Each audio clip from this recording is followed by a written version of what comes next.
పోతే ఇళ్ళలో పని కానీ పోయేది.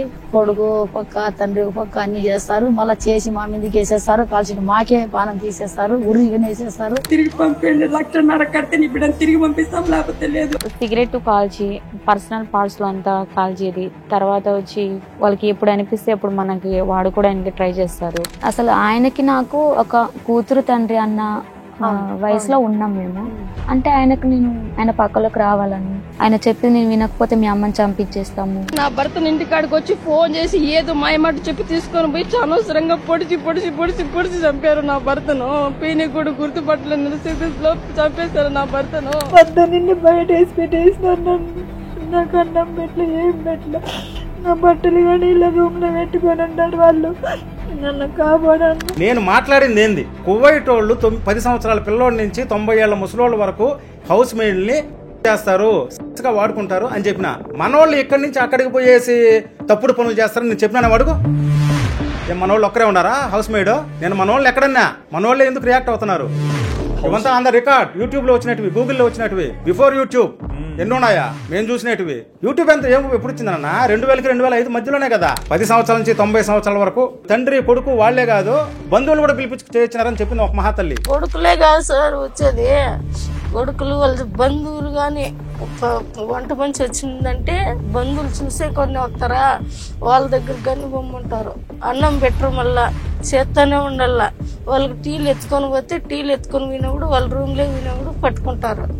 కొంతమంది ఆడవాళ్ళు మాకు ఇక్కడ ఏదో ఇల్లు గడపడానికి ఇంత దూరం వచ్చి పనిచేస్తుంటే ఇటువంటి మాటలు ఇంటర్వ్యూ ద్వారా రావడం వల్ల వాళ్ళకి ఇంట్లో నుంచి గొడవలు ఎక్కువ అవుతున్నాయని అంటున్నారు. మాక్సిమం జనాలు ఈ ప్రపంచం మొత్తం మీద గుర్రెల్లాగా బతుకుతారు అన్న. కువైట్ లో లీగల్ అన్నాడు అన్న వర్మ అనేసి అన్నాడు. లీగల్ అని చూపించిన పోడ్కాస్ట్ లో కామన్ అన్న. నేను చెప్పింది కువైట్ వాళ్ళ మీద, వీళ్ళు చెప్పింది మన ఆడవాళ్ళ మీద. అసలు వీళ్ళే ఆడవాళ్ళని ఇచ్చేసింది, నేను కాదు. మన కష్టపడి నువ్వు జీతాలు ఇస్తున్నావు, మరి ఇన్ని అకృత్యాలు ఎందుకు చేస్తున్నావు కష్టపడి వచ్చిన వాళ్ళ మీద? ఎంబసీ ఏమి చేయడం లేదంటే మాత్రం వీళ్ళ కోపం వచ్చేస్తాందే. ఎంబసీ ఏమి చేస్తాందని నన్ను అడుగుతున్నా. ఇన్ని అక్రమాలు జరుగుతున్నాయి, ఇన్ని శవాలు వస్తున్నాయి, ఇన్ని ఘోరాలు జరుగుతున్నాయి. ఏ రోజైనా పోయి మాలియాలో కూర్చున్నారా? Down down down down down మా వాళ్ళని కాపాడని అన్నారా? ధర్నాలు చేసే దమ్ము ఉందా మన వాళ్ళకే? వీసా ప్రాసెస్ ఉండాలి, కాదని చెప్పలా. అకామా సిస్టమ్ కూడా ఉండాలి, నేను కాదని చెప్పలా. కఫీల్ వ్యవస్థ ఉండకూడదు. ఇన్ని అనర్థాలకు కారణం కఫీల్ సిస్టమ్. కఫీల్ సిస్టమ్ అంటే ఏంది? నేను వాడి సొంతం. ఓకే, వాళ్ళు ఆ మాదిరి పెట్టుకొని ఉన్నారు. మన దగ్గర వీళ్ళు కుక్క మాదిరి బతకాలంటే మనం ఏం చెప్తే అది చేయాలి. మొత్తం తీసుకుని పెట్టి నేను లాస్ట్ టైం చెప్పాను కదా, మీ జాగాలో కానీ ఇంకొకరు ఉంటే, మీ ఊర్లో ఉన్నా, మా ఊర్లో ఉన్నా, మా ఈదిలో ఉన్నా, మా ఇంటి ముందర ఉన్నా, జాతి గురించి కానీ ఇట్లా నా కొడకాని ఏలు చూపిస్తే ఖచ్చితంగా చేయి నరికేస్తా సార్. ఇంటర్వ్యూ అనే ప్లాట్ఫామ్ లో ఏం మాట్లాడాలనేది గుర్తు పెట్టుకోండి. అంటే చేతులు గీతులు ఇవి ఇక్కడ మాట్లాడానికే కాదు మిమ్మల్ని తెచ్చింది. మరి యూట్యూబ్ లో ఇన్ని విమర్శలకి మీరు ఏం సమాధానం ఇస్తారు? నాకు జరిగిన అన్యాయం, మన వాళ్ళకి జరుగుతా ఉన్న అన్యాయం మీద నేను మాట్లాడినా. ఇప్పుడు నన్ను ప్రశ్నిస్తున్నారు, మీరు అడిగింది అది. అవును.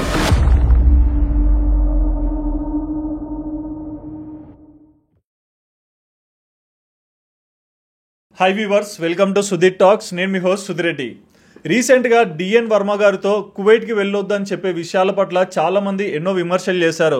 బట్ ఈ ఇంటర్వ్యూలో కొంతమంది నిజం చెప్పారన్నారు, ఇంకొంతమంది 50%, ఇంకొంతమంది 70%, ఇంకొంతమంది గట్స్ ఉండాలి ఇలాంటి మాటలు చెప్పడానికి అన్నట్లు అన్నారు.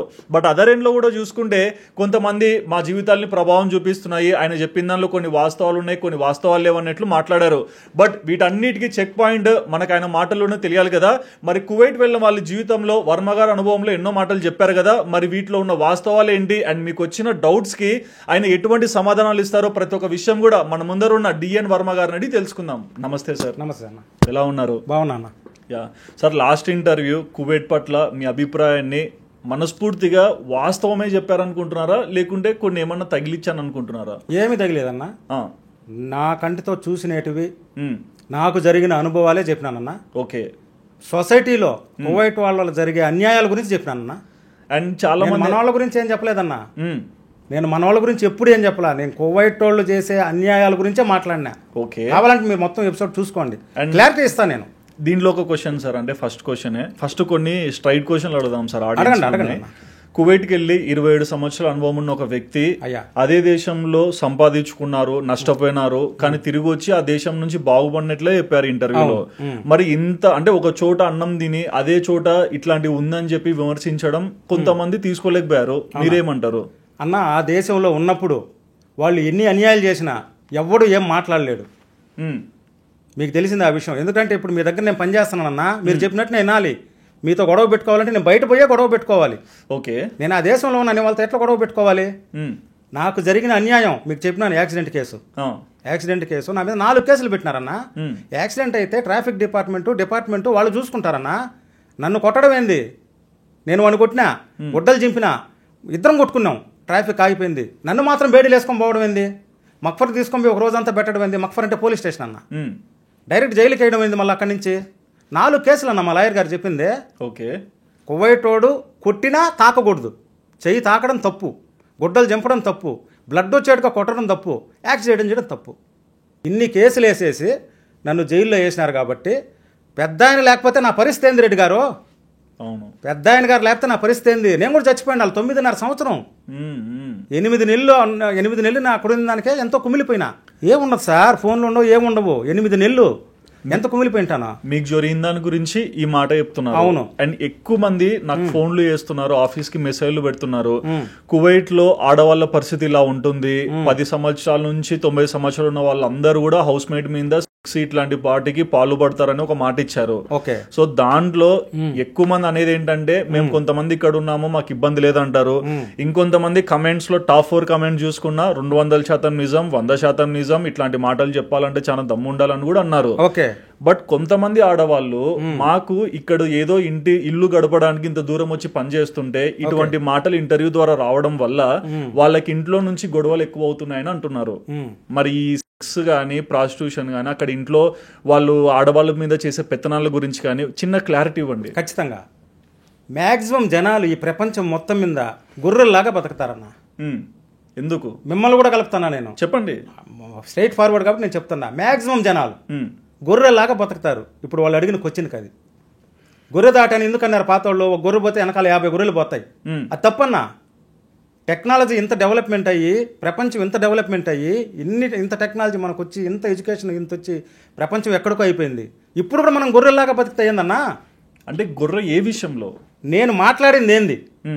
కువైట్ వాళ్ళు 10 సంవత్సరాల పిల్లోడి నుంచి 90 ఏళ్ల ముసలోళ్ళ వరకు హౌస్ మేడ్ని చేస్తారు, వాడుకుంటారు అని చెప్పిన. మనోళ్ళు ఇక్కడి నుంచి అక్కడికి పోయేసి తప్పుడు పనులు చేస్తారని నేను చెప్పినాను. అడుగు, చూడండి, మా ఇంటర్వ్యూ చూడమని చెప్పండి అడిగిన వాళ్ళని. ఓకే, ఇక్కడి నుంచి పోయిన వాళ్ళు అక్కడ ఖచ్చితంగా పనుకోవాల్సిందే అని నేను చెప్పినానా? అక్కడ గొర్రెలాగా ఆలోచించకూడదు అడిగిన వాళ్ళు. మనం ఫ్లైట్ ఎక్కి వేరే దేశానికి పోయినాం, బయట దేశంలో బతుకుతున్నాం, మన బిడ్డలు ఎంతో ఎడ్యుకేషన్ చేస్తూ ఉన్నారు, ఎంతో డెవలప్ అయినాం. చిన్నప్పటికి సంఘటన లేని వాళ్ళు ఈరోజు పిజ్జా బర్గర్లు తింటా ఉన్నాం. ఇంకా ఆలోచన అక్కడే ఉంటాయి. ఎట్లా నా సంఘటకాన్నే? సరే, ఇన్ కేస్ చెప్పండి. నా 1 అవర్ పోడ్కాస్ట్ చూడమని చెప్పు వాళ్ళని అడిగిన వాళ్ళని. నేను కువైట్, నా టార్గెట్ కువైట్ వాళ్ళు, మన జనాలు కాదు. నాకు తెలీదా? కానీ మీరు సరే, హౌస్ మేడ్ని సెక్స్ చేస్తారు, హౌస్ మేడ్ని వాడుకుంటారని చెప్పినాను కదా. వాళ్ళు హౌస్ మేడ్ అంటే ఏంది తెలిసిన వీళ్ళకే? కద్దామా చెప్పినారు. హౌస్ మేడ్ అంటే కద్దామా, హౌస్ మేడ్ అంటే కద్దామా, ఇంట్లో పని చేసే ఆడవాళ్ళు. అవునా కదా? ఏం మనోళ్ళు ఒక్కరే ఉన్నారా హౌస్ మేడ్? నేను మనోళ్ళు ఎక్కడన్నా, మనోళ్ళే ఎందుకు రియాక్ట్ అవుతున్నారు? శ్రీలంక వాళ్ళు కద్దామాలు లేరా? మన శ్రీలంకకు ఎందుకు? మన తమిళనాడు వాళ్ళు కద్దామాలు లేరా? కేరళ వాళ్ళు లేరా? గోవా వాళ్ళు లేరా? మన ఇండియాలో పక్క దేశం శ్రీలంక వాళ్ళు లేరా? కద్దామాలు హౌస్ మేడ్ల గురించి చెప్తున్నా మీకు. ఫిలిపిన్ వాళ్ళు లేరా? ఇండోనేషియా వాళ్ళు లేరా? చైనా వాళ్ళు లేరా? ఆఫ్రికన్ కంట్రీస్ వచ్చున్నారు సార్. ఇథియోపియా, టాంజానియా, బొలోవియా, ఏదేదో వచ్చున్నారు ఆఫ్రికన్ కంట్రీస్. వాళ్ళంతా కద్దామాలు కదా? హౌస్ మేడ్ని వాడుకుంటారు అని చెప్పింది నేను కరెక్టు. ఎందుకురా అంటే హౌస్ మేడ్ అంటే మన తెలుగు వాళ్ళే కాదు. కానీ నేను ప్రూఫ్ చూపిస్తా. హౌస్ మేడ్లో మన తెలుగు వాళ్ళు ఉంటే, మన తెలుగు వాళ్ళు ఉండారని మన తెలుగు వాళ్ళు ఉండారు సార్. నేను అందరి మీద అన్నా జరగలేదా? ప్రూఫ్ చూపిస్తా, తెచ్చుండా. ఎవరెవరి మీద ఏం జరుగుండాయో మన తెలుగు వాళ్ళు చెప్పుండారు. ఇంట్లో ఎంతమంది ఉంటే అంత వాడుకున్నారని నేను 1 కాదు 4 ప్రూఫ్ చూపిస్తా. మా ఆఫ్రికా వాళ్ళు చెప్పున్నారు, ఫిలిపిన్ వాళ్ళు చెప్పున్నారు. మొత్తం దాదాపు ఒక 70-80 ప్రూఫ్స్ తెచ్చుండా. సరే, ఇవంతా ఆన్ ద రికార్డ్. యూట్యూబ్లో వచ్చినట్టువి, గూగుల్లో వచ్చినట్టువి. ఏంది బిఫోర్ యూట్యూబ్ ఎన్ని ఉన్నాయా మేము చూసినట్టువి? యూట్యూబ్ ఎంత ఎప్పుడు వచ్చిందన్న? 2000-2005 మధ్యలోనే కదా. హౌస్ మేట్స్ పరిస్థితి ఇలా చెప్తున్నారు, రకరకాల దేశం హౌస్ మేట్లకు ఘోరాలు జరిగినట్టు నేను ప్రూఫ్ తెచ్చున్నాను కదా. నేను మన తెలుగు వాళ్ళు అని ఎక్కడ చెప్పినాను, మన వాళ్ళు ఇక్కడికి పోతే అక్కడ పనుకోవాల్సిందే అని నేను ఎక్కడైనా చెప్పమాను. ఒకడు అన్నాడు ముబారక్ అనేవాడు. ఏమని చెప్తా ముబారక్ గురించి, ఆడవాళ్ళ గురించి నన్ను కామెంట్ చేసిన బుర్ర లేక వాళ్ళు మాట్లాడిన మాటల గురించి నేను తర్వాత చెప్తా, మీరు క్వశ్చన్లు అడగండి. నేను చెప్పింది ఏంది, కువైట్ వాళ్ళు హౌస్ మేడ్ని వాడుకుంటారు 10 సంవత్సరాల నుంచి 90 సంవత్సరాల వరకు అని చెప్పిన. అందరిళ్లలో కువైట్ వాళ్ళు అని చెప్పినా నేను. అంటే వాళ్ళు పొద్దున్న లేచిన నుంచి అదే దృష్టితో ఆడవాళ్ళని చూస్తారు అనేది కూడా వచ్చింది కదా. అంతే కదా, వాళ్ళ బుద్ధి అటువంటిది కాదని చెప్పమాను. వాళ్ళకి ఏముంది సార్, తినడం తాగడం అంతే కదా సార్, ఇంకేం పని చెప్పండి. సరే, ఎంతమంది నాశనం చేసినారు హౌస్ మేట్స్. నేను అందరిలో ఇట్లే జరుగుతుందని చెప్పినానా? మన తెలుగు వాళ్ళు అక్కడ పోతే పనుకోవాలని చెప్పినానా? మన తెలుగు వాళ్ళని చేసినారని చెప్పినానా? హౌస్ మేట్స్ 10 సంవత్సరాల నుంచి 90 సంవత్సరాల వరకు తండ్రి కొడుకు వాళ్లే కాదు, బంధువులు కూడా పిలిపించి చేయించినారని చెప్పింది ఒక మహాతల్లి. ఇక్కడే మన మురళీధర్ అన్న చేసినాడు ఇంటర్వ్యూ, చూపిస్తా. ఓకే, హౌస్ మేట్స్ విషయానికి ఇలా అంటున్నారు. నేను చెప్పిన దాంట్లో ఏమైనా ఇది ఉంటే మీరు చెప్పండి సార్, మీరు చదువుకున్నా నేను చదువుకోలేదు. ఎంతసేపు ఉన్నా క్వశ్చన్ అడగలుగుతాం. అక్కడ వాళ్ళు కూడా మాట్లాడతా అంటే రండి మాట్లాడదామని చెప్పాను. ఓకే, నాది ఇంకో క్వశ్చన్. ఇప్పుడు హౌస్ మేట్స్ పరిస్థితి ఇలా ఉంది, కొంతమంది అంటున్నారు. ఇన్ కేస్ ఈ హౌస్ మేట్స్ విషయంలో ఎవరైనా మన వాళ్ళు మీ మాటను తప్పుగా అర్థం చేసుకొని ఏమన్నా ఇబ్బంది పడి, అదే కదా జరిగింది. కొంతమంది గొర్రెలు చేసిన పని ఇది. మా అనేసినాడు హౌస్ మేట్ అంటే మన తెలుగు వాళ్ళేనా? 12-13 దేశాల నుంచి హౌస్ మేట్స్ వచ్చున్నారు, అవునా కాదా? ఒక్కొక్కరికి జరిగిన అన్యాయం గురించి నేను చెప్పినా. మనోళ్ళే హౌస్ మేట్ అని వాళ్ళు అనుకుంటున్నారు, వాళ్ళ మైండ్ ఇంకా లేబర్లోనే ఉంది. వేకప్, నిద్ర లేండి. హౌస్ మేట్స్ విషయాన్ని ఓకే, మరి కంపెనీలలో పనిచేసే వాళ్ళ గురించి ఏం చెప్తారు? కంపెనీలో ఎక్కడ ప్రాబ్లం వస్తుందంటే, మీకు ఒక ఎగ్జాంపుల్ చెప్తాను. 3 రోజుల ముందు చూసిన ఒక దీంట్లో, సుకన్య టీవీ అని అక్కడ ఉంది కువైట్లో. అతన్ని చూసిన న్యూస్లో 187 మంది కంపెనీలో పనిచేసే వాళ్ళని ఫింగర్ వేసి జైలు కేసు పంపించేసినారు. ఎందుకు? 6 నెలల నుంచి శాలరీ ఇవ్వలేదు కాబట్టి కంప్లైంట్ చేయని పోలీస్ స్టేషన్ పోయినారు.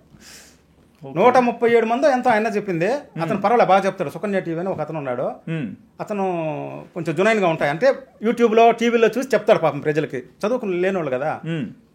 187 మంది 137 మంది మన తెలుగు బంగ్లాదేశ్ వాళ్ళు, దాంట్లో 30 మంది మన ఇండియన్స్, ఒక 20 మంది శ్రీలంకన్స్, 3 దేశాల వాళ్ళు 6 నెలల నుంచి కొట్లాడతా జీతాలు లేక 6 నెలల నుంచి కంపెనీల్లో.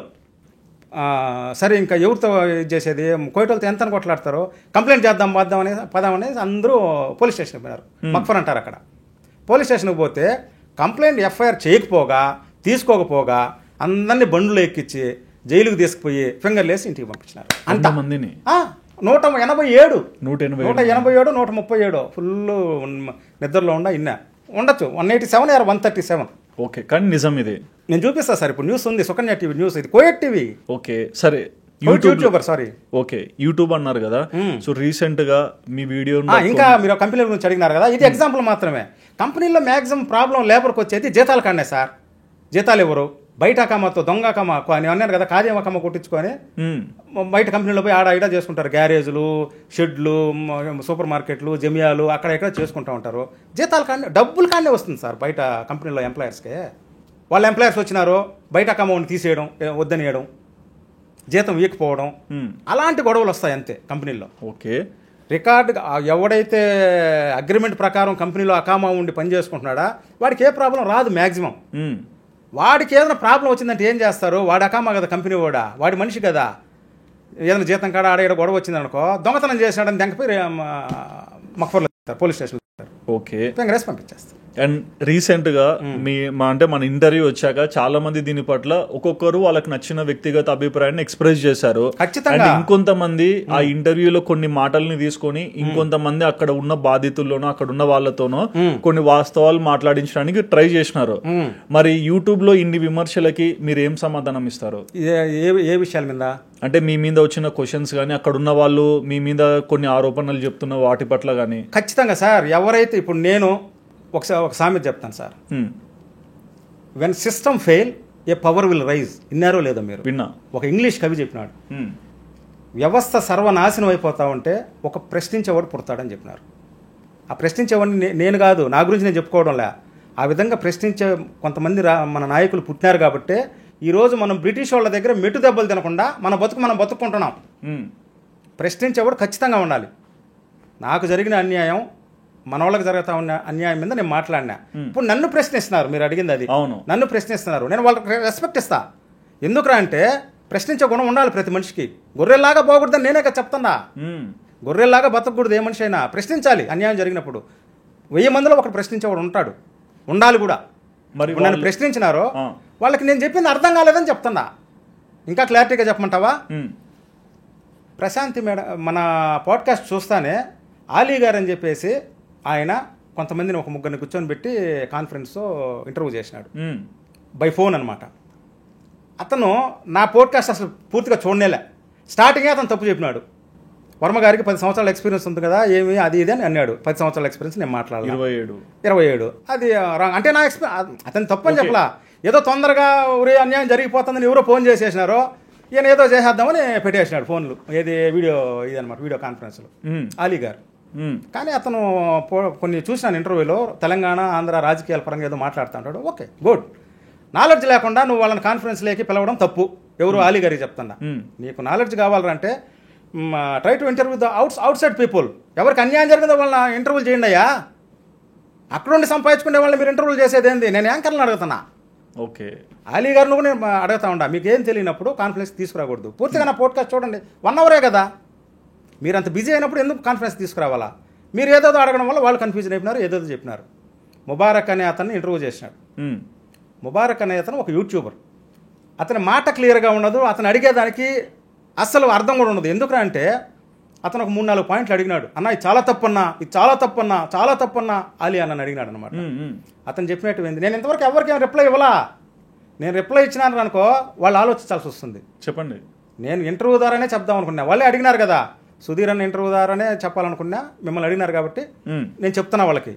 అతను చెప్పింది ఏంది, అన్న ఇండియా నుంచి వచ్చే వాళ్ళంతా ఎవరు ఈయన అడగడం ఆలీ గారు, ఇండియా నుంచి వచ్చే ఆడవాళ్ళంతా కోయటోళ్ళ దగ్గర పనుకోవాలంటున్నాడు ఈయన వర్మ, ఏంది ముబారక్ అన్నాడు.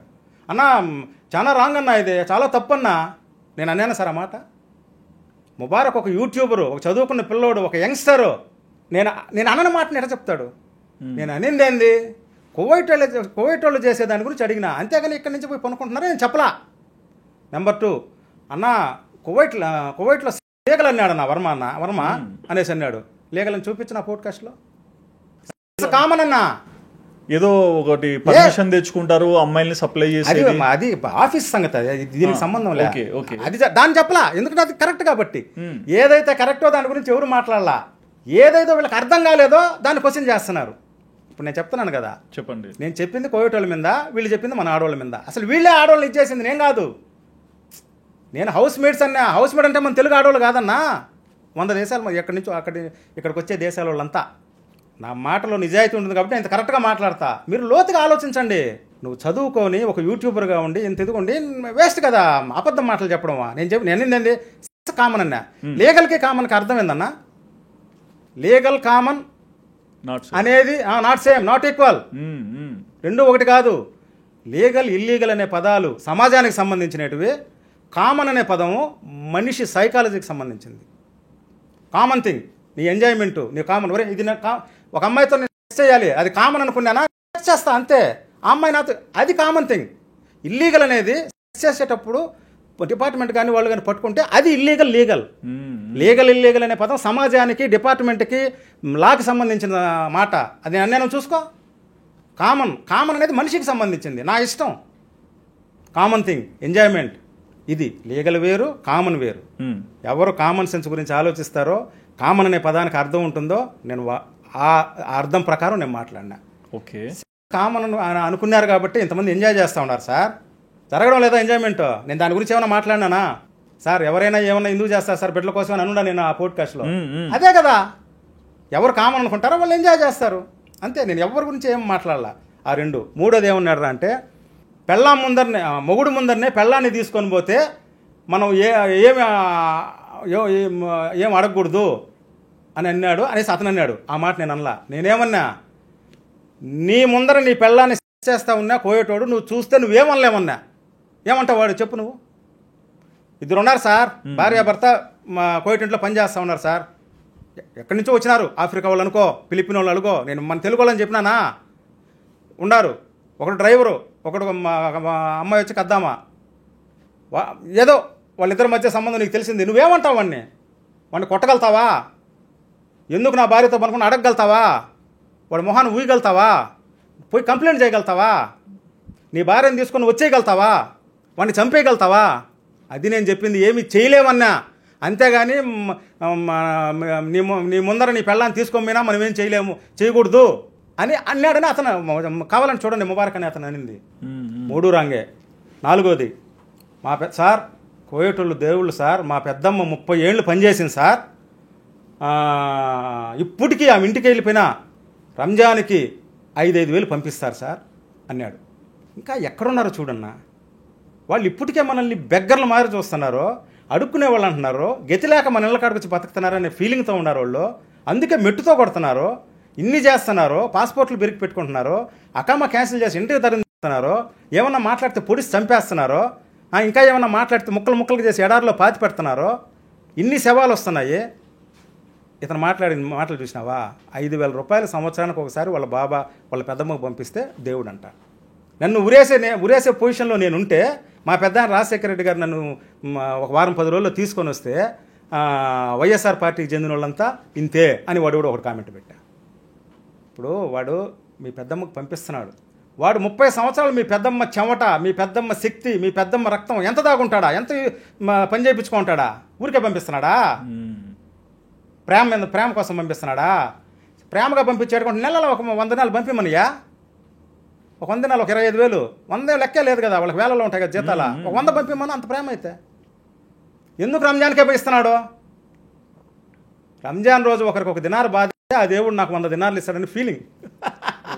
అంతే కదన్నా. ఎవరైనా గుడికి పోయినప్పుడు బిచ్చగాడికి మనం 10 రూపాయలు వేస్తున్నామంటే ఆ దేవుడి దగ్గర మనం 100 రూపాయలు ఇస్తామనే కదా. ఎవరి స్వార్థం వాళ్ళదన్నా. అది ఎందుకు అర్థం చేసుకొని చావడం అలా వీళ్ళు. ఓకే, ఇంకా ఎక్కడున్నాం గురువుగారు మనమా? చదువు లేనోడిని నేను ఇంత లాజిక్గా మాట్లాడుతూ ఉంటే, చదువుకున్నోళ్ళు, దేశం దాటిపోయినోళ్ళు, కుటుంబాలను వదిలేసి మీరు ఎంత అలర్ట్గా లేకపోతే ఇన్ని సవాలు వస్తున్నాయి. మీరు ఎంత అలర్ట్ ఇప్పుడు ఈ విధంగా ఇంకా గుడ్డిగా ఉండారో ఇంకెన్ని సవాలు రావాలా?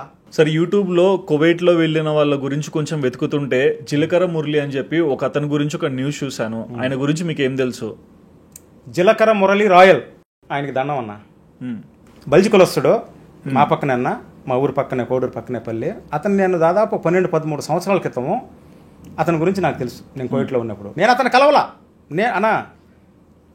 నేను ఎక్కడైనా ఒంటరివాడిని, అక్కడైనా ఒంటరివాడిని. నేను సన్నాబన్న వాళ్ళతో కలవను.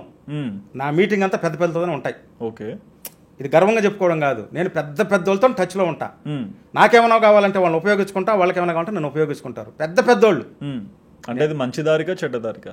మంచి దారికైనా చేస్తా, చెడ్డ దారికైనా చేస్తా. అన్యాయం జరిగితే ఏమైనా చేపిస్తా. మంచి దారికైతే కాళ్ళు పట్టుకొని పని చేసుకొచ్చుకుంటా. ఓకే, చెప్పండి. నా మెంటాలిటీ అది.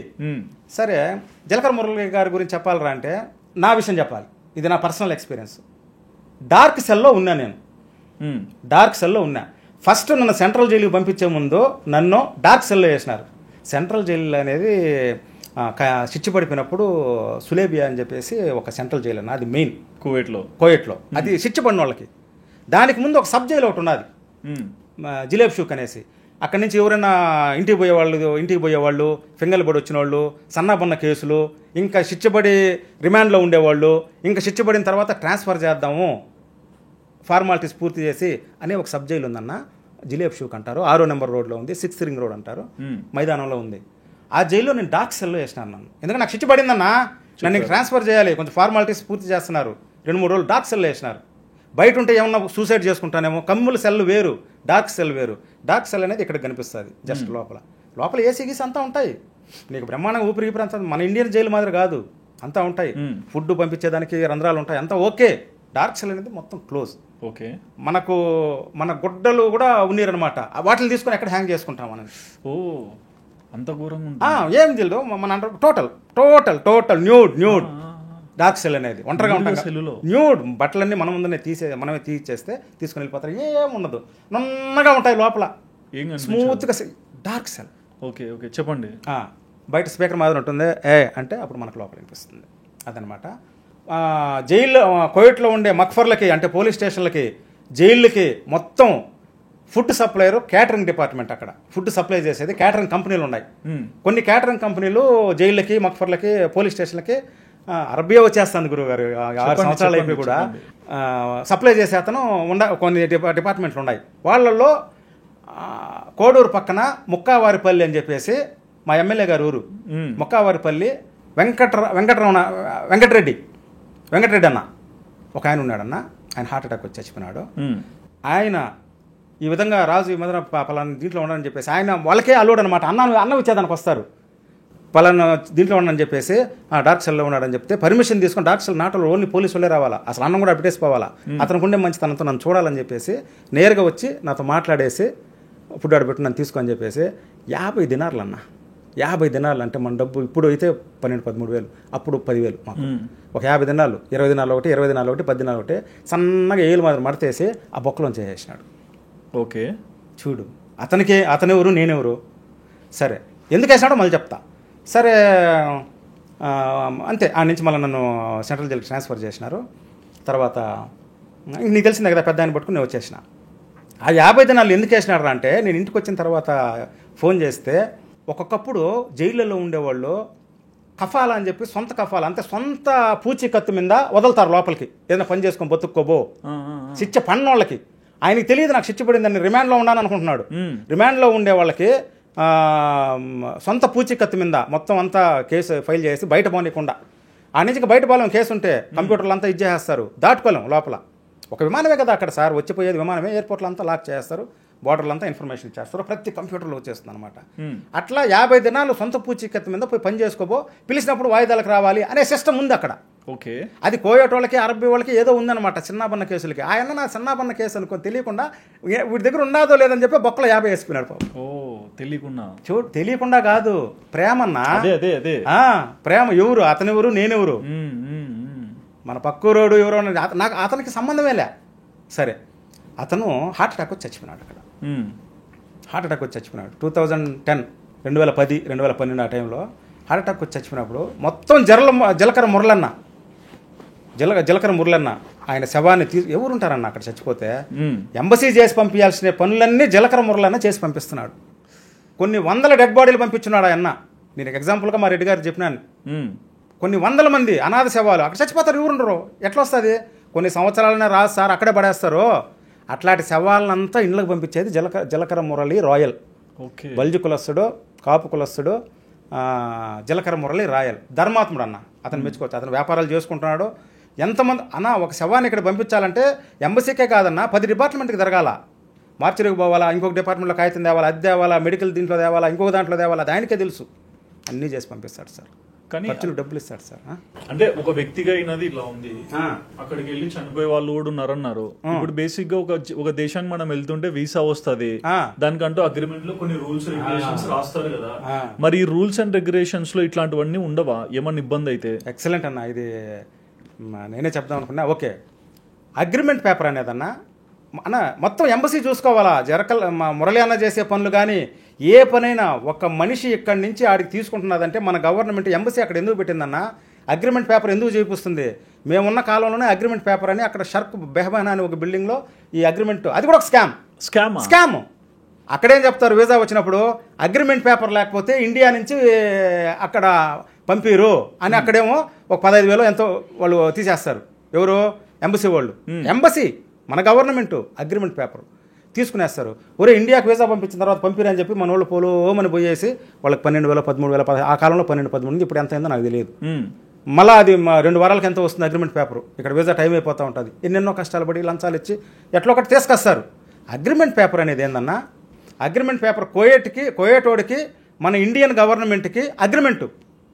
నా మనిషిని నీకు ఇస్తున్నా, నా దేశం నుంచి నా మనిషిని నీకు ఇస్తున్నా, వీడిని జాగ్రత్తగా చూసుకోవాల్సిన బాధ్యత నీది. నీకేదైనా ప్రాబ్లం అయితే నాకు ఇవ్వాలి, కష్టపెట్టకూడదు. హెల్త్ పరంగా అది అగ్రిమెంట్ పేపర్ అన్న. హెల్త్ పరంగా, జీతం పరంగా, టార్చర్ పరంగా, అన్నం పరంగా, దేని పరంగా నా మనిషిని సేఫ్టీగా నువ్వు చూసుకోవాలి అనేది అగ్రిమెంట్ పేపరు. అమాయకుల దగ్గర డబ్బులు తీసుకుంటున్నారు, అగ్రిమెంట్ పేపర్ ఇస్తున్నారే. ఆ అగ్రిమెంట్ పేపర్ దేనికి పనిచేస్తుందన్న? అగ్రిమెంట్ పేపర్ దేనికి పనిచేస్తుంది? కోవిడ్ దగ్గరికి పోతే అగ్రిమెంట్ పేపర్ చింపి ఇజ్బాల్ అంటే డస్ట్బిన్ పట్టించుకోరు. ఎవడు పట్టించుకుంటాడు? వాడికి ఏముందన్న అగ్రిమెంట్ కోయేటోడికి? అగ్రిమెంట్ కూడా భయపడేటట్టుగా ఉంటే ఇన్ని అనర్థాలు ఎందుకు జరుగుతున్నాయన్నా? అది అగ్రిమెంట్ పేపర్. మురళన్న ఎంబసీ చేయాల్సిన పనులన్నీ మురళన్న చేస్తున్నాడు. ఇట్లా సవాలు ఇవి ఎంబసీ చేయాల్సిన పనులు చేస్తున్నారు. అగ్రిమెంట్ పరంగా డబ్బు తీసుకునే ఎంబసీ ఏం చేస్తుందన్న? పాస్పోర్ట్ రెన్యువల్ చేయడం, కొత్త పాస్పోర్ట్ చేయడం, బర్త్ సర్టిఫికెట్లు చేయడం, మ్యారేజ్ సర్టిఫికెట్లు చేయడం, ఇంకేదైనా సర్టిఫికెట్లు కావాలి చేయడం అన్నీ చేస్తుంది కదా. అన్నీ ఫ్రీగా చేస్తుందా? మొత్తం డబ్బు. మన గవర్నమెంట్ ఎంబసీ వల్ల మేము బతకడంలే, అక్కడ ఉండే వాళ్ళు బతకడంలే. మనం ఇచ్చే డబ్బు వల్ల వాళ్ళు జీతాలు వస్తున్నాయి. అంత వ్యాపారం అన్నా. కానీ ఇప్పుడు కువైట్లో అంటే ఎంబసీ ఏమి చేయడం లేదంటే మాత్రం వీళ్ళ కోపం వచ్చేస్తుందే. ఎంబసీ ఏమి చేస్తుందని నేను అడుగుతున్నా.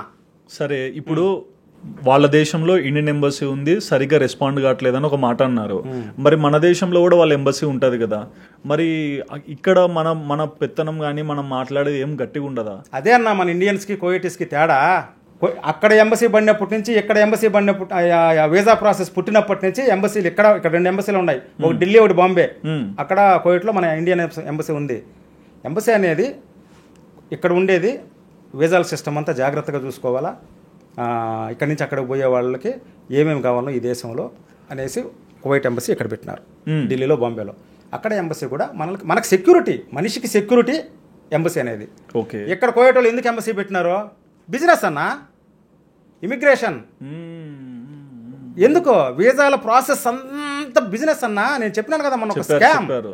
స్టార్టింగ్ నుంచి ఎండింగ్ వరకు మన డబ్బులు ఎన్ని తినాలని తింటా ఉన్నారు. వీసా ప్రాసెస్ కుక్కల మాదిరి మనం కష్టపడతా ఉంటే మనకు జీతం వస్తున్నారని వీళ్ళు పొంగిపోతున్నారు. మన దగ్గర వాళ్ళు ఎంత చేస్తున్నారని వీళ్ళకి తెలియలే. అండ్ మొన్న ఇంటర్వ్యూలో కూడా ఈ వీసా ప్రాసెస్, ఈ మెడికల్ చెకప్స్ దాని మీద కూడా చాలా మంది చెప్పారు నిజమే మీరు చెప్పిన మాటలు అని. మొన్న మనం ఇది చెప్పలా, ఇమిగ్రేషన్ ప్రాజెక్ట్, ఇమిగ్రేషన్ డబ్బులు కట్టాలా, మెడికల్కి డబ్బులు కట్టాలా, అక్కడ వీసా వచ్చినప్పుడు డబ్బులు కట్టాలా, పోయిన తర్వాత మెడికల్కి డబ్బులు కట్టాలా, మళ్ళీ అకామా కొట్టినప్పుడు డబ్బులు కట్టాలా. ఒకవేళ బయట చేసుకునే వాళ్ళు అకామాకి లక్షలు కోయట వాళ్ళకి ఇస్తారు ఇల్లీగల్గా. ఓకే, అంతా డబ్బు సార్, అంతా స్కామ్ సార్, ఇదంతా బిజినెస్ సార్.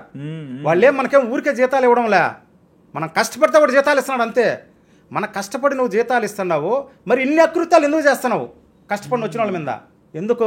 మీ వాళ్ళు ఇక్కడ ఉన్నారు కదా ఢిల్లీలో, బాంబేలో, మీ కోయట వాళ్ళు ఉన్నారు కదా సార్, ఇక్కడ ఎంబసీలు 2 ఉన్నాయి కదా, స్టాఫ్ ఉంటుంది కదా 30, 40, 50 మంది. మా వాళ్ళు ఎప్పుడైనా ఏమైనా చేసినారా? మా వాళ్ళని నరికి చంపేస్తున్నారే, అక్కడ శవాలు వస్తున్నాయే.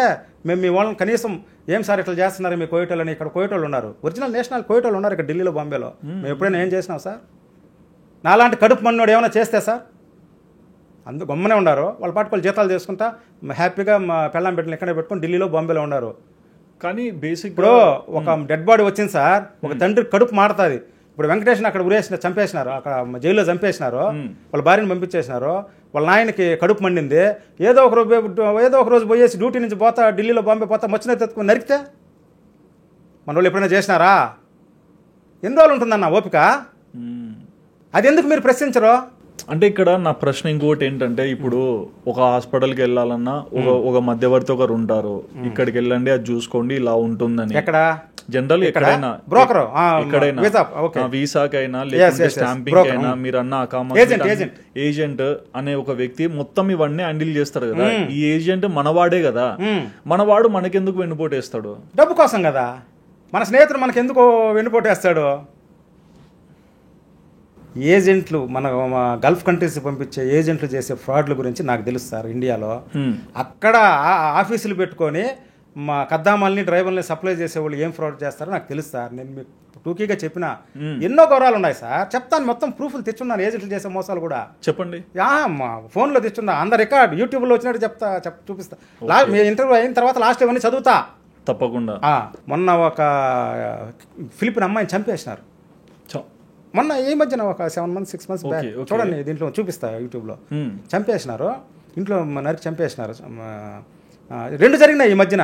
ఒక ఫిలిపిన్ అమ్మాయి ఏదో బిడ్డ విషయంలో ఒకటి జరిగింది, ఇంకొక విషయం కప్పులే, భార్యాభర్త, కోయటోళ్ళు భార్యాభర్త లేకపోతే అన్నదమ్ముడు ఏదో ఫిలిపిన్ అమ్మాయిని చంపేసినారు, చంపేసినారు. గర్భమో ఏదో తెలియదు సార్, దాని ఎగ్జాక్ట్ న్యూస్ నేను చూడలేదు. అది ఫిలిపిన్ న్యూస్ విన్నాను, నాకు సరిగ్గా అర్థం కాదు. చూపిస్తా ఇప్పుడు. ఓకే, దానికి ఫిలిపిన్ వాళ్ళంతా పోయి ఎంబసీని చుట్టుముట్టేసినారు. ఎన్ని రోజులను గమ్మనుంటారు సార్? నేను అడిగేది అది. మస్రీ వాళ్ళు పోలీసు వాళ్ళని కొట్టి బండ్లు తిరగ అగ్గిపెట్టినారు, బంగాళ వాళ్ళు ఇది చేసినారు. మొన్న ఫిలిపిన్ వాళ్ళు పోయేసి ఎంబసీ చుట్టుముట్టేసి వాళ్ళ ఆఫీసర్లంతా రప్పించేసి వీసాలు 2-3 నెలలు ఆపేసినారంట సార్. మేము పంపాం, ఫిలిపిన్ దేశం నుంచి మేము పంపాం అని చెప్పేసి ఆపేసినారంట.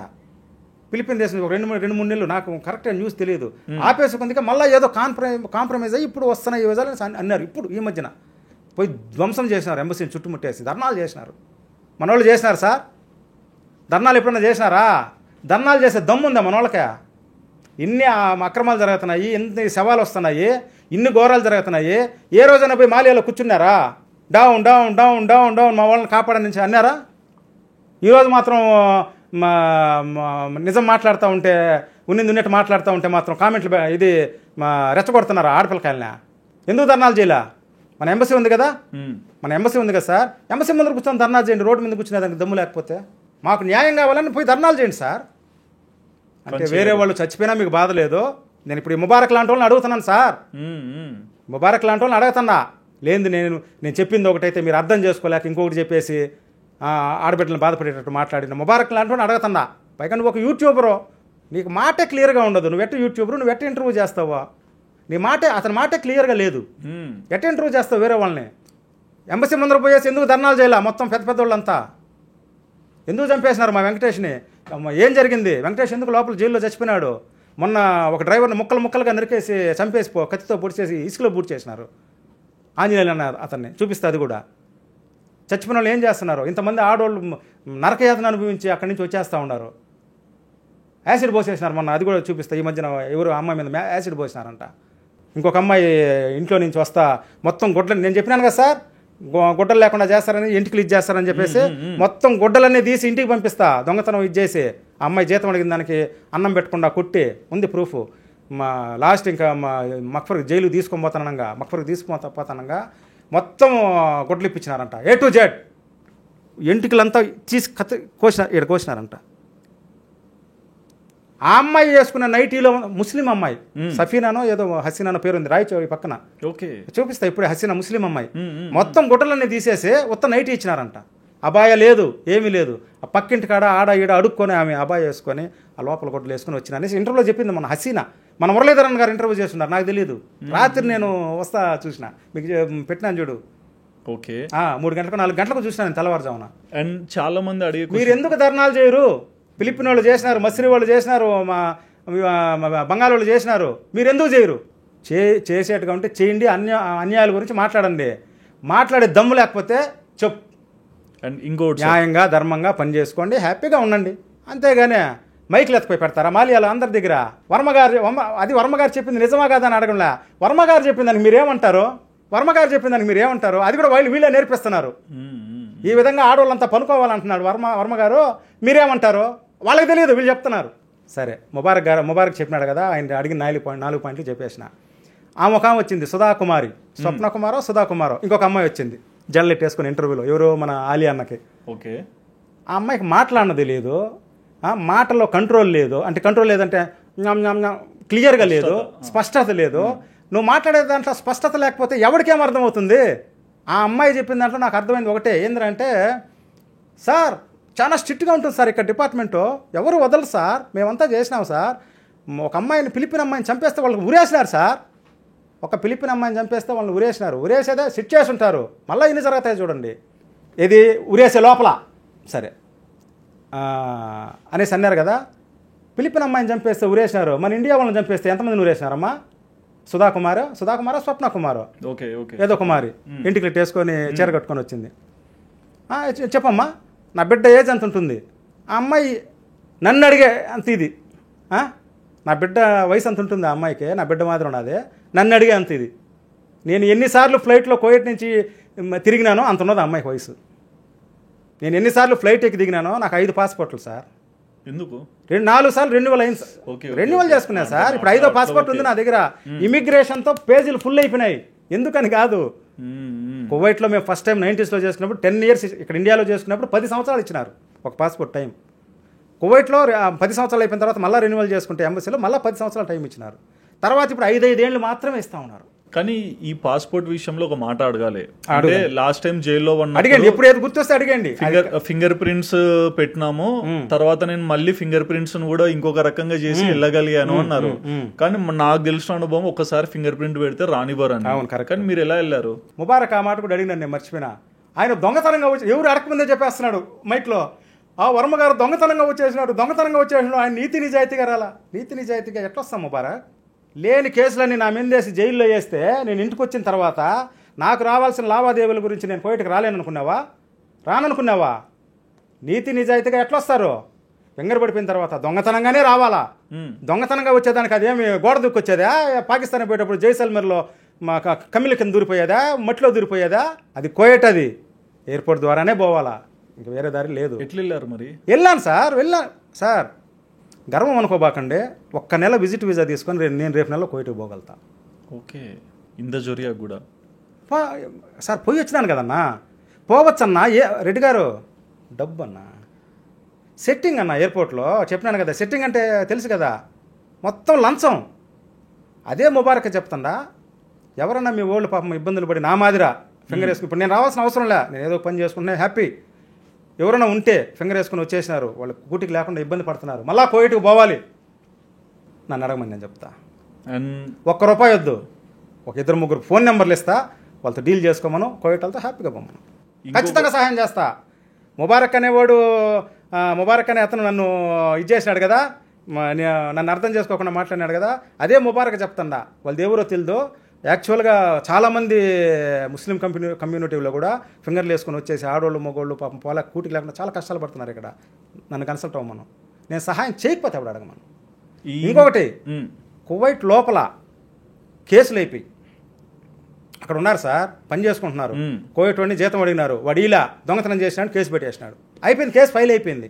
ఇట్లా ఇల్లీగల్ ఎన్నో కేసులు అయ్యేటట్టున్నాయి మన వాళ్ళ మీద, అన్ని దేశాల మీద. కేసులు ఉండేవాళ్ళు లోపలనే ఉండాలా, వాయిదాలకు తిరిగి ఆ కేసు క్లియర్ చేసుకొని ఇండియాకి పోవాలా. ఓకే, లోపల నుంచి కూడా బయట రాలేరు. లాక్ ఫింగర్ వేసుకొని వచ్చినాడు, లోపలికి ఎట్టబోలేడు, లోపల ఉండేవాళ్ళు కూడా బయట రాలేరు. అంతే, జైలు వేసి బంధించినట్టే. వాయిదాలు తిరగాల, ఎన్ని ఏళ్ల తర్వాత వాయిదాలు అయిపోయి శిక్ష పడితే జైలుకి పోవాలా, జైలుకి పోయి ఇంటికి రావాలా, ఫింగర్ వేసుకొని. శిక్ష పడకపోతే అప్పుడు వాడు బతకచ్చు అక్కడ, అప్పుడు ఇండియాకి రావచ్చు. ఆ శిక్ష పడలేదని కోర్టులో పేపర్ తీసుకొని, పోలీస్ స్టేషన్లో పేపర్ తీసుకొని, జైలు పేపర్ తీసుకొని జవాజ్ ఎత్తుకు పోయి హ్యాపీగా అకామ కొట్టించుకొని ఎయిర్పోర్ట్లో ఆ కేసు తీపించుకొని హ్యాపీగా రావచ్చు. 5 ఏళ్ళవని 10 ఏళ్ళవని అట్టోటోళ్ళు ఉన్నా కూడా చెప్పు ముబారక్ చెప్తున్నా, లోపల ఇరక్కపోయి కేసు ఉండి 10 ఏళ్ళ నుంచి భార్య బిడ్డల్ని తల్లిదండ్రులు చూడలేదా, నన్ను కన్సల్ట్ అవ్వమని చెప్పు. లోపల నుంచి వచ్చేదానికి కూడా మార్గం ఉంది. సరే, ఇప్పుడు మొన్న మీరు ఒక మాట అన్నారు, అక్కడ వేడి ఎక్కువ, కొన్నిసార్లు ఫైర్ యాక్సిడెంట్స్ జరుగుతుంటాయని. ఒక న్యూస్ లో 56 మంది చనిపోయినారు ఫైర్ యాక్సిడెంట్ అయి విన్నాను. దాని గురించి ఏం చెప్తారు? సార్, సన్నాపనవి చాలా జరుగుతాయి. మ్యాక్సిమం అక్కడ వేడికి ఫైర్ యాక్సిడెంట్ అయ్యేది కంప్రెషర్లు పగిలిపోవడం. కంప్రెషర్లు పగిలిపోతాయి వేడికి, ఏసీ కంప్రెషర్లో ఎక్కడో, అన్నిసార్లు కాదు. సిలిండర్లు పగిలిపోవడం. అన్నే ఉంటారు సార్, రెంట్ ఎక్కువ. నేను చెప్పాను కదా, ఈ రూమ్కి 200 దినాలు అంటే మన డబ్బు 50,000, 45,000, 50,000, 200 దినాలు దీని బాడుగా 50,000. ఒక 7-8 మంది ఉంటారు. కిందకు బెడ్, పైనకు బెడ్, కిందకు బెడ్.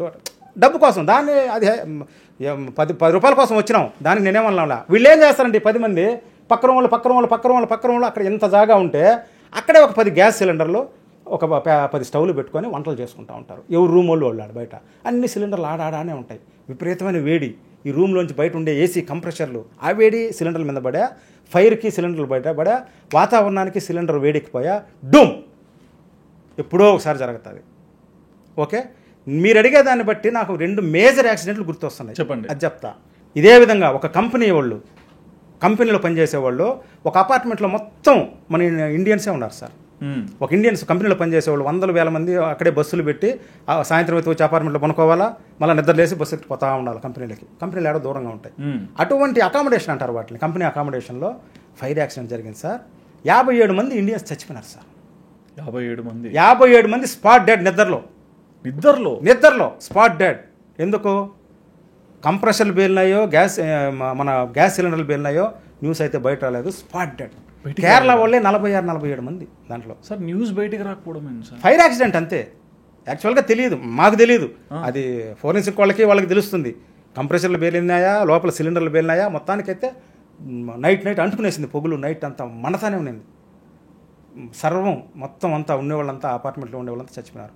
100 మందిని కుక్కుతారు సార్ వీళ్ళు. అది సార్ ప్రాబ్లం. కంపెనీ వాళ్ళు ఒక అపార్ట్మెంట్ తీసుకుంటే మినిమం ఈ రూమ్ ఒక నలుగురు, పక్క రూమ్ ఒక నలుగురు హ్యాపీగా పనుకోదానికి సార్ స్పేస్ అనేది ఉండాలి కదా సార్. కుక్కలు దొక్కినట్టు మీకు ఒక వీడియో చూపిస్తా. కంపెనీ అకామిడేషన్ వాళ్ళు మెట్ల మీద పనుకుంటారు, బయట పనుకుంటారు, లోపల జాగా లేక అతుక్కొని పనుకుంటారు, బెడ్ మీద బెడ్, ఆడాడనే బెడ్, ఒక నలుగురు కింద మీద ముగ్గురు. వీళ్ళంతా గ్యాస్ సిలిండర్ వల్లనే నేను అనుకుంటున్నాను. మొత్తానికి స్పాట్ చచ్చిపోయినారు 57 మంది. చూపిస్తా ఉంది. అది ఒకటి జరిగింది సార్. అది సిలిండర్ల వల్ల కంప్రెషర్ వల్ల అది మాత్రం అయిపోయింది. మొత్తం మన ఇండియా వాళ్ళే సార్. కేరళ వాళ్ళు 90% సార్. దాంట్లో మన వెస్ట్ గోదావరి వాళ్ళు 2, ఇంకా ఇక్కడ వాళ్ళు అంత మన వాళ్ళు ఒక 6-7 మంది. కేరళ శవాలు పోయినాయి. ఒక 10-15 సంవత్సరాలు అయిపోయింది. అదే మాదిరి ఒక 13-12 సంవత్సరాల క్రితం ఇంకొక పెద్ద మేజర్ ఫైర్ యాక్సిడెంట్ చచ్చిపోయింది. 90% కువైట్ వాళ్ళే చచ్చిపోయినారు. కువైట్ వాళ్ళే చచ్చిపోయినారు. అది చేసింది కూడా ఒక కువైట్ అమ్మాయే. అవునా? కువైట్ చూపిస్తాను. అట్టాటు బయట రానిరు వీళ్ళు కువైట్ వాళ్ళు. ఎయిడ్స్ కేసులు ఇట్టాటు ఎందుకంటే చేసింది కువైట్ వాళ్ళు కదా. కువైట్ అమ్మాయి తన మొగుడు ఇంకొక మ్యారేజ్ చేసుకుంటా ఉన్నాడని చెప్పేసి వాడిని ఇంట్లో నిద్రమాతలో పెట్టి వాడు చంపేయకుండా వాడు పెళ్లి జరుగుతూ ఉంటే అక్కడ పెళ్ళిళ్ళు టెంట్లలో చేసుకుంటారు. కేమా అంటారు, గుడ్డలు టెంట్లో చేసుకుంటారు అనమాట. ఆడవాళ్ళ పక్కన మగవాళ్ళ పక్కన. మనం కూడా అంతే కదా. పెళ్ళిళ్ళకి ఒక గ్రూపు ముస్లిం కుటుంబాల్లో ఒక గ్రూప్ మగవాళ్ళు, ఎవరు చూసేదానికి ఆడవాళ్ళు అంతా రెడీ అయిపోయిన తర్వాత మళ్ళీ వాళ్ళు మనం మంగళసూత్రం కట్టే టైంలో మన దగ్గర అవుతాం. వాళ్ళు అదేదో చేస్తారు, సైన్ చేస్తారు పుస్తకంలో. అది వాళ్ళ సంప్రదాయం. అంతే. అక్కడ మగవాళ్ళు ఉన్నారు, ఇక్కడ ఆడవాళ్ళు ఉన్నారు. ఒకే టెంట్లో మన శ్రీలంక అమ్మాయిని తీసుకొని పోయేసి నైట్ పెట్రోల్ ఎత్తుకొని పోయేసి వాళ్ళు లోపల వాళ్ళు అంతా సింగారించుకుంటా, డ్యాన్సులు చేసుకుంటా, పనుకొని నిద్రపోతా ఆడవాళ్ళే ఉంటే పెళ్లి కూతురుతో సహా టెంట్ అంతా పెట్రోల్ పోసేసి అంటించేసి. ఎవరికైనా తెలిసినా ఇదే? పోనీ తెలిస్తే ఎందుకు చెప్పరు? దాంట్లో చచ్చిపోయిన వాళ్ళు మన శ్రీలంక, మన ఇండియా వాళ్ళు కద్దామాలు ఉన్నారు సార్. ఫిలిపిన్ వాళ్ళు కద్దామాలు ఉన్నారు సార్ కొంతమంది. అది బయట రాలా. ఇప్పుడు ఆడవాళ్ళు మామతో ఉండాల్సిందే కదా హౌస్ మేట్లా. వాళ్ళకి టీ ఇచ్చేదానికి, ఇది ఇచ్చేదానికి, వాళ్ళకి మేకప్ చేసేదానికి, ఇది చేసేదానికి ఖచ్చితంగా వాళ్ళు ఉంటారు. ఒక్కొక్క ఆడ మనిషికి ఒక్కొక్క కద్దామ ఉంటుంది. వాళ్ళు ఎంతమంది చచ్చిపోయింది అనేది రాలా బయట. 67-65 మంది కువైట్ ఆడవాళ్ళు సజీవ దహనం అయిపోయినారు సార్. ఆ కువైట్ అమ్మాయిని ఇంకా కువైట్లో న్యూస్ బయట పడిపోయింది కాబట్టి కువైట్లో ఆడవాళ్ళని ఊరేసేదానికి లేదు, కువైట్లో ఆడ మనిషి ఊరేసేదానికి లేదని చెప్పినారు నాకు పాతోళ్ళు. సౌదీయాకి తీసుకొని పోయాం, ఊరేసినారమ్మ. అసలు ఇన్ని అనార్థాలు చెప్తున్నారు. పోయినసారి ఇప్పటికి ఇంకా చెప్తూనే ఉన్నారు, ఎక్కడ ఆగట్లేదు. నేను ఇంకా 30 రోజులు చెప్పగలుగుతా. సరే, ఇన్ని అనర్థాలకి కారణం ఏంటి? ఇన్ని అనర్థాలకు కారణం అంటే ఎట్లా మన ఇండియా వాళ్ళకి జరిగే బయట నుంచి వచ్చిన బతుకుని వచ్చిన వాళ్ళు కఫాలా సిస్టమ్ సార్. కఫాలా సిస్టమ్ అంటే కఫీల్ సిస్టమ్. కఫాలా అంటే అరబీలో స్పాన్సర్, కఫీల్ స్పాన్సర్ సిస్టమ్. ఏ దేశంలోనూ ఉందా సార్? బయట దేశంలో, ఒక అరబిక్ కంట్రీలో కాకుండా. మీరు ఇప్పుడు ఒక ఉద్యోగం మీద అమెరికాకు పోవాలనుకున్నారు సార్. నువ్వు ఒకటి వీసా, ఒకటి స్పాన్సర్షిప్లో నువ్వు పోవు. ఒక కంపెనీ తరపున పోతావు, లేదా గవర్నమెంట్ తరపున పోతావు. గవర్నమెంట్ వీసాలు ఇస్తుంది ఎక్కడైనా కానీ. గవర్నమెంట్ నీకు ఒక వీసా ఇస్తుంది. ఇప్పుడు మీరు చైనాకి ఎక్కడికైనా పోవాలి, చైనా ఎంబసీకి పోతానే మీ క్వాలిఫికేషన్ అది చూసి ఏదో అగ్రిమెంట్లో సంతకాలు పెట్టుకొని 2 నెలలు 3 నెలలు ఇచ్చి గవర్నమెంట్ ఇది ఇస్తుంది నీకు. అంతే. పాస్పోర్ట్ ఎత్తుకుని ఆ వీసా ఎత్తుకుని వెళ్ళిపోతావు, అంతే కదా. స్పాన్సర్షిప్ ఏంది? కఫాలా సిస్టమ్ ఏంది? కఫీల్ సిస్టమ్ అనేది ఎందుకు కువైట్లో? ఇన్ని అనర్థాలకు కారణం కఫీల్ సిస్టమ్. కఫీల్ సిస్టమ్ అంటే ఏంది? నేను వాడి సొంతం. ఓకే. పని చేయని పోయిన ఎవడైనా కానీ, బయట కంపెనీలో పోయినా ఒక ఫ్యామిలీ కాకుండా, ఒక ఫ్యామిలీ వీసా కాకుండా, ఒక విజిట్ వీసా మీద కాకుండా పనిచేసేవాడు డొమెస్టిక్ ఎవరైనా సరే, లేబరు, హౌస్ మేడ్ కావచ్చు, డ్రైవర్ కావచ్చు, బయట కంపెనీలో చేసేవాళ్ళు కావచ్చు, ఒకటి సొంతం. వాళ్ళు ఆ మాదిరి పెట్టుకునేస్తున్నారు సార్ సిస్టము. వాళ్ళు ఆ మాదిరి పెట్టుకొని ఉన్నారు. మన దగ్గర వీళ్ళు కుక్క మాదిరి బతకాలంతే, మనం ఏం చెప్తే అది చేయాలి, మొత్తం తీసుకుని పెట్టి. నేను లాస్ట్ టైం చెప్పినాను కదా, కఫీల్ సిస్టమ్ అనేది, కఫీల్ వ్యవస్థ అనేది కానీ వెళ్ళిపోతే, కఫీల్ వ్యవస్థ తీసేసి పూర్తిగా మన గవర్నమెంట్కి దాన్ని తీసుకునేసిందంటే, నేను వీసా ప్రాసెస్ వీసా ప్రాసెస్ ఉండాలి, కాదని చెప్పలా. అకామా సిస్టమ్ కూడా ఉండాలి, నేను కాదని చెప్పలా. కఫీల్ వ్యవస్థ ఉండకూడదు. కఫీల్ వ్యవస్థ వల్లనే కదా సార్ ఇన్ని ప్రాబ్లమ్స్. మన ఇండియా ఏం చేయాలి? ఇప్పుడు ఎంబసీ ఉంది, ఎంబసీకి సమాంతరంగా, ఎంబసీకి పార్లల్గా, అదే ఎంబసీ తరఫున ఇంకొక cell, it should create some special cell sir. ఇది కరెక్ట్. అంటే ఒక స్పెషల్ సెల్ అంటే జైలు కాదు, ఒక స్పెషల్ డిపార్ట్మెంట్ చేయాలి సార్. నా కోరిక. లేదు, ఎంబసీనే పూర్తి హక్కులు, వీసా పూర్తి హక్కులు కువైట్ వాళ్ళ దగ్గర ఎంబసీ తీసుకోవాలి. కువైట్ వాడు మన పూర్తి హక్కులు వాడు తీసుకోకూడదు. మన హక్కు వాడి దగ్గర నుంచి కఫాలా సిస్టమ్ ఎంబసీ తీసుకోవాలి, ఎంబసీ మ్యాన్ పవర్ సప్లై చేయాలని నేను కోరుకుంటున్నాను సార్. మరి ఎంత మాత్రం అవుతుందో కాదో ఎందుకు తెలిసినా ఎంతమంది హ్యాపీగా ఉంటారు. ఓకే, మా కోయటోడు మన ఎంబసీకి చెప్పినాడు, నేను ఒక 10 వీసాలు ఇస్తాను, నాకు ఒక 10 మంది డ్రైవర్లు, ఒక 10 మంది కద్దామాలు కాను. ఓకే, డన్, వీసాలు ఇవ్వు, శుభ్రంగా మన వాళ్ళకి పంపించు, మన వాళ్ళు వస్తారు, నీ తరపున నువ్వు సప్లై చేయి. Agreement sir. హెల్త్ పరంగా, టార్చర్ పరంగా, ఫుడ్ పరంగా, జీతం పరంగా ఏమొచ్చినా కానీ వచ్చేయచ్చు. వాడి దగ్గర ఉండాల్సిన అవసరం లే, బాధపడితే వాడి దగ్గర పని చేయాల్సిన అవసరం లే, కొట్టించుకోవాల్సిన అవసరం లే. ఇప్పుడు ఎందుకుంటున్నారు ఆ మాదిరా? నువ్వు వాళ్ళ మనిషి కాబట్టి, వాడి చేతిలో నీ అకామా ఉంది కాబట్టి, వాడి చేతిలో నీ పాస్పోర్ట్ ఉంది కాబట్టి, ఇవేమి లేకుండా ఎంబసీ తీసుకునేయాలని నేను అంటున్నా. అది ఎంబసీ తీసుకుంటుందో, ఇంకొక స్పెషల్ డిపార్ట్మెంట్ ఇది చేసి మన గవర్నమెంట్ ఏమైనా పెడుతుందో, మన గవర్నమెంటే ఎంబసీకి వర్క్ ఎక్కువ ఉంది కాబట్టి, ఇంత మెయింటైన్ చేయలేదు కాబట్టి, ఇంత మ్యాన్ పవర్ని, ఇన్ని లక్షల మందిని మా అథారిటీ తీసుకోలేదు కాబట్టి, ఇంకొక డిపార్ట్మెంట్ చెయ్యాడా? వాళ్ళ ఎంబసీలు మాత్రం ఇక్కడ 2 కట్టుకున్నప్పుడు మన గవర్నమెంట్ వాళ్ళకి ఇది ఇచ్చిందే, ఏమి మన ఆదాయం కోసం ఇచ్చిందా? వాళ్ళకి ఎంబసీలకి మన గవర్నమెంట్ పర్మిషనా? వాళ్ళ ఆదాయం కోసం మనం ఇచ్చినాం కదా, వాళ్ళ ఆదాయం కోసం మనం ఇచ్చినాం కదన్నా. వీసాల వల్ల ఎవరికి ఆదాయం మీరు చెప్పండి సార్? ఆదేశం వల్ల. అంతే కదా. అది మన గురి జనాలు ఎందుకు అర్థం చేసుకోరు? వీసా వీసా వీసా వీసా ఇచ్చినారు, నాకు జీతం ఇచ్చేస్తున్నారు, బాబా వాళ్ళు మంచోళ్ళు, బాబా వాళ్ళు మంచోళ్ళు, బాబా వాళ్ళు మంచోళ్ళు, మామ మంచిది, బాబా మంచోళ్ళు.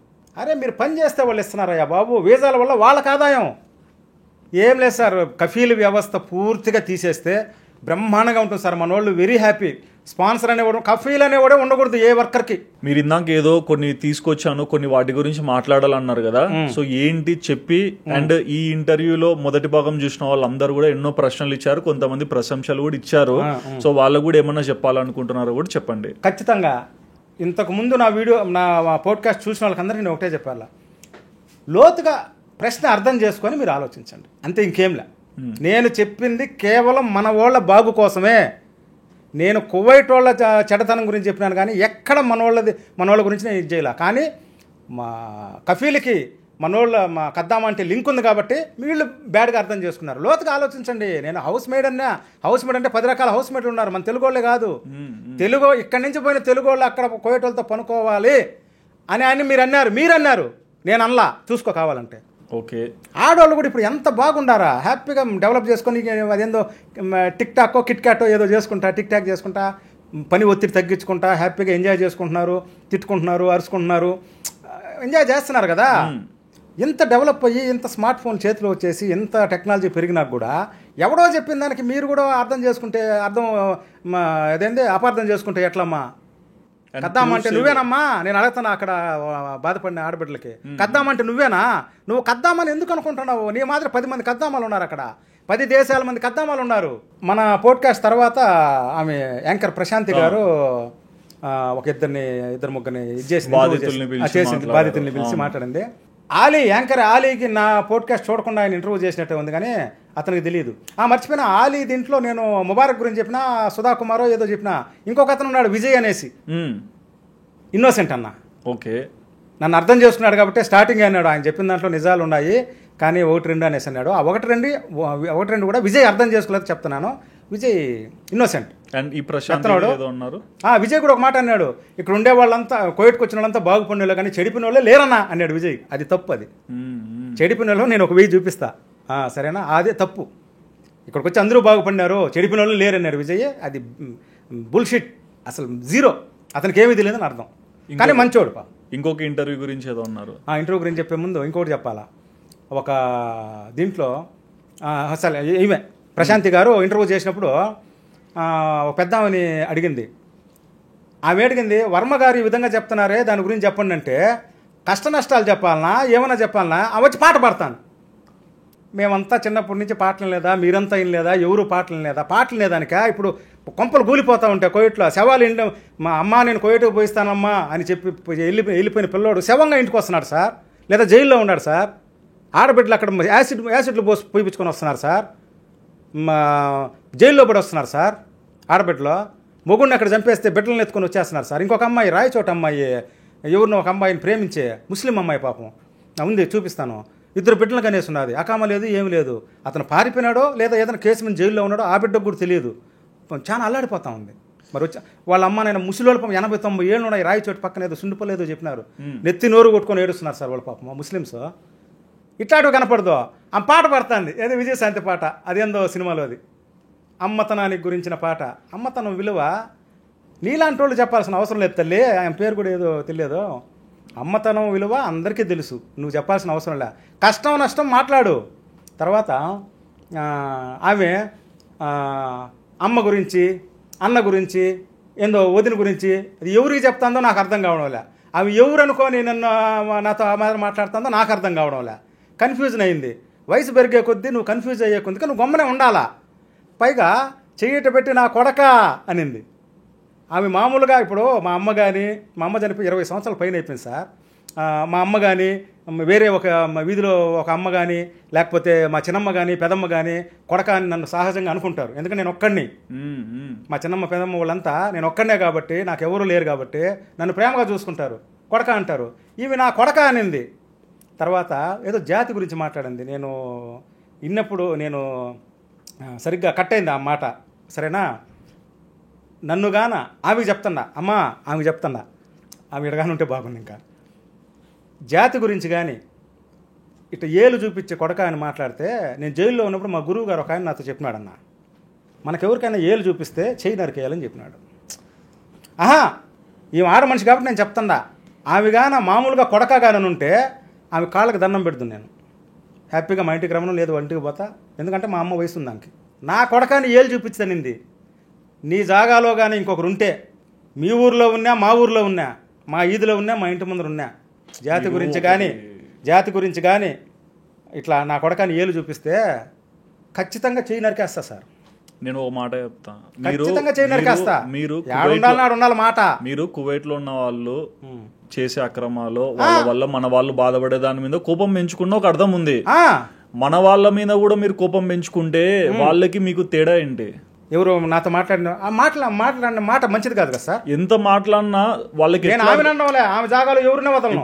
ఇప్పుడు మన ఇంటర్వ్యూ కింద ఒక 1800 కమెంట్లు ఉన్నాయి. దాంట్లో ఫస్ట్ 5 టాప్ కమెంట్స్ 200%, 100% ఇట్లాంటివి చెప్పడానికి 70% ఆయన పెద్ద ఆయన చెప్పింది కరెక్టే, పెద్ద ఆయన చెప్పింది కరెక్ట్. అవును సార్, నేను అంటున్నా అదే. అర్థం చేసుకోలేను. ఇప్పుడు అర్థమయ్యేటట్టు చెప్పినాను. నేను చెప్పేది పూర్తిగానండి. కొన్ని మంచి చెడు రెండు ఉంటాయి, అన్ని ఒకటేలా ఉండవు. ఇప్పుడు దానిలో 30% మందికి ఒకలా అర్థమైంది. అది అందులో ఈమె ఉండొచ్చు, ఇన్ కేస్ వాళ్ళు రైట్ అయి ఉండొచ్చు. కష్టం నష్టం గురించి చెప్పు, పాటలు పాడేదానికి, ప్రవచనాలు చెప్పేదానికి కాదు. ఇంటర్వ్యూ అనే ప్లాట్ఫామ్ లో ఏం మాట్లాడాలనేది గుర్తు పెట్టుకోండి. అంటే చేతులు గీతులు ఇవి ఇక్కడ మాట్లాడానికే కాదు మిమ్మల్ని తెచ్చింది. అట్లా ఓకే మాట్లాడిన దానికి సార్ ఆమె ఎన్నన్నా మాట్లాడినండి, అది మీరు పక్కన మాట్లాడుకోరు. మన వాళ్ళ మీదనే మీరు ఇంటర్వ్యూలో ఏలు చూపించిన కొడక. ఇప్పుడు ప్రతి ఒక్కరికి నాకు నవ్వు వస్తుంది. అటోళ్ళు ఎవరంటే వాళ్ళకి నవ్వు వచ్చిండొచ్చు, వాళ్ళకి వచ్చిండొచ్చు. మన దగ్గర లేరు కాబట్టి అన్నా, ఆమె గాన కష్టం నష్టం గురించి మాట్లాడుంటే, నిజంగా కొడక అనుంటే అమ్మ మాదిరి నేను కాళ్ళకి దండం పెట్టుకొని ఉంటా. ఏదన్నా ఉన్నాయండి, చూపించింది. కానీ ఏదన్నా ఉన్నాయండి, ఎక్కడ ఎలా మాట్లాడాలనే దాంట్లో కొంచెం చూసుకొని సవరించుకుందాం. సరే అన్న, ఓకే. చెప్పాలా, అతను జాబీర్ అనేసి డెలివరీ బాయ్. అతను కూడా ఎవరికైనా అన్యాయం జరిగితే అతను కూడా మనస్తత్వం, బాధపడే మనస్తత్వం. ఎందుకంటే అతను చెప్పింది విన్నా నేను పోడ్కాస్ట్, ఒక యూట్యూబ్లో చెప్పినాడు. గుడ్, వెరీ గుడ్, కరెక్ట్గా చెప్పినాడు. ఏంది, నా కొడుకులో డ్రైవర్ని తీసుకొని పోయి చంపేసినారు, నాకు చాలా బాధగా ఉంది, ఎవరితో చెప్పుకోవాలి అని చెప్పేసి అబ్బాయి జాబీరు ఏదో. గుడ్, అటువంటి మనస్తత్వం కావాలి, ముఖ్యంగా కుర్రోళ్ళకి కావాలి. సార్, అన్యాయం జరిగితే అడిగే గుణం ప్రతి ఒక్కరికి అనడంలే, కనీసం 10 మందిలో ఒకరికి కావాలి. ఏదన్నా జరగనియండి, అవతల వాడు ఎలాంటి సిచ్యువేషన్లో ఉన్నాడో దాన్ని బట్టే వాడు తీసుకునేది అనేది ఉంటుంది. అది మంచిగా తీసుకోవాలన్నా చెడ్డగా తీసుకోవాలని. అండ్ మీరు ఏవో కొన్ని ప్రూఫ్స్ తీసుకొని వాటి గురించి మాట్లాడాలని అవి యూట్యూబ్లో ఆన్ ద రికార్డ్ సార్, అవే తీసుకొచ్చారు. ఎన్ని బోల్డ్ అని ఉన్నాయి, చదవాలా. అట్లీస్ట్ 2-3 చెప్పండి మీరు ఏం తీసుకొచ్చారు అనేది. నా భర్తను ముక్కలుగా నరికి ఎడారిలో పాతిపెట్టి దారుణంగా గుండెలు బాదుకుంటున్న ఆంజనేయులు భార్య ఇంటికి వచ్చిన తర్వాత చెప్పింది. నేను చెప్పింది ప్రూఫ్ అర్థం చేసుకోండి సార్. కువైట్ ఎడారిలో దారుణం, నా భర్తను చూపించమని కాళ్ళు పట్టుకున్నా చంపి పూడ్చిపెట్టారు గుండెలు బాదుకుంటున్న ఆంజనేయులు భార్య. ఆమె ఇంటికి వచ్చింది, అక్కడ ఇంటర్వ్యూ, ఇక్కడ ఇంటర్వ్యూ. ఓకేనా, ముక్కలుగా నరికి పూడ్చిపెట్టేసినారు. 67 డిగ్రీల వేడిలో టార్చర్ తట్టుకోలేక చావే చిన్నదనిపించింది కువైట్ శివ కన్నీటి కష్టాలు. మీరు కూడా మీకు తెలుసు, ఎడారిలో నుంచి పారిపోయి వచ్చేసినాడు కువైట్లో. ఓకే, 67 డిగ్రీల మెసేజ్లు పెట్టినారు. నేను చెప్తే ఒరే అక్కడ శాటిలైట్ ద్వారా వచ్చేది, కారులో చూపించేది 45, 49 అని చూపిస్తుంది మ్యాక్సిమము, చాలా ఎక్కువ ఉంటుంది. అది కువైట్ వాళ్ళు కావాలని కంట్రోల్ చేసి పెడతారా, ఎందుకంటే డ్యూటీలు పనులు జరగమని చెప్పేసి నేను చెప్పిన. ఏడు 60-70 అంటుంది, మన ఇండియాలోనే 47-48 వస్తూ ఉంది. నీళ్లుండే ప్రదేశంలో 47-48 వస్తుంది, అక్కడ 60 రాదా? అర్థం చేసుకోరన్న వీళ్ళు చెప్తే. నరమానవుడు లేడు, జీతం లేదు, తిండి లేదు, ఎక్కువ మాట్లాడితే గన్ పెట్టడమే. కువైట్లోనే నా చావు అనుకున్నా, అదే మనిషి శివ. ఇంటికి వచ్చిన తర్వాత అక్కడ ఇది, ఇక్కడ ఇది. వంట పని కోసం గల్ఫ్ వెళ్తే తండ్రి కొడుకులు కలిసి నా బట్టలు ఊడదీసి అక్కడ జుట్టు కత్తిరించాడు. Telugu women stucked in Kuwait Haseena, మనం చెప్పలా, మా కడప జిల్లా. ఇవంతా పెట్టండి, ఇది లోతుగా చూడాలి అందరూ, వాళ్ళకి తెలియదు ఇవన్నీ. 3 నెలలు జీతాలు ఇవ్వకుండా చిత్రహింసలు పెట్టినారు. అన్నంలే, ఏమిలే, రొట్టె ముక్క ఇవ్వలా, తీసుకొచ్చే దొంగతనం చేసిందని చెప్పేసి ఫింగర్ వేసి పంపించినారంట. కువైట్ జీతాలు అడిగితే ఫింగర్ వేసి పంపించేశారు జాగ్రత్తగా. నేను చెప్పలా సార్, ఈ మధ్య ఎంప్లాయర్స్ని 137 మందో 187 మందో శాలరీ అడిగితే కంప్లైంట్ చేయకపోతే తీసుకుపోయి జైలు వేసి ఫింగర్ వేసి పంపించేసినారు వీళ్ళే.